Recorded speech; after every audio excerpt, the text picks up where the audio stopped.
देला सैया चोट सीना दिया मुद्दा देला सैया राजा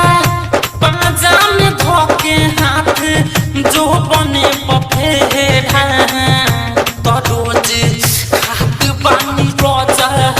के केरा देशिया पचोड़ होता केरा तो रोज खात पानी रोजा के केरा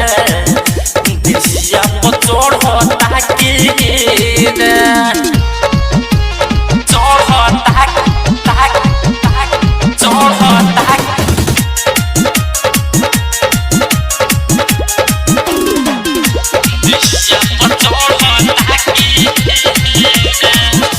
नया तोड़ रही हम पातर दिन भर हमें खियावले रे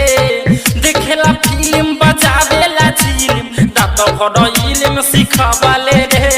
रात भर इल्म सिखावले रे नया तोड़ रही हम पातर दिन भर हमें खियावले रे देखेला फिल्म बजावेला झिलिम रात भर इल्म सिखावले रे घर में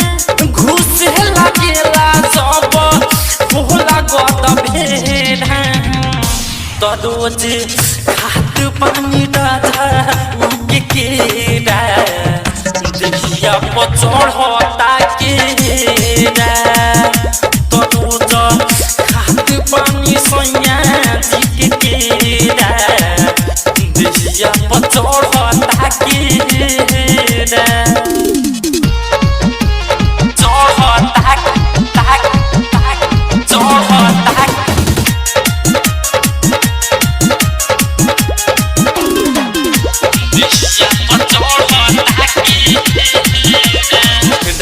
के सगिरी आवेला भीरी तो फ्री में घिरी कटवले रे पूछेला हाला हमें पाना लाल जवानी के छानी धरवले रे जवानी के छानी धरवले अवधती सोडा आवेला भीरी तो फ्री में घिरी कटवले रे पूछेला हाले हमें पाना लाल जवानी के छानी धरवले रे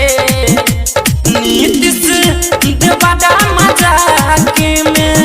बोलावेला ढेरा तो रोज